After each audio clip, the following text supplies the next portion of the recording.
I ran into this last week, here's what fixed it for me. If you're having trouble with payments not going through on Wise, follow these steps to troubleshoot the issue. Step 1. Check your internet connection.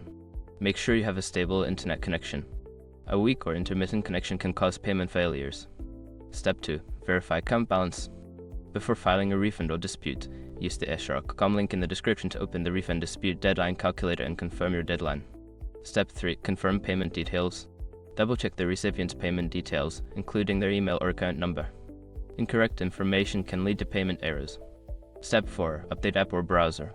If you're using the Wise app or a web browser, make sure it's updated to the latest version. Outdated software can cause functionality issues. Step 5. Contact Wise support.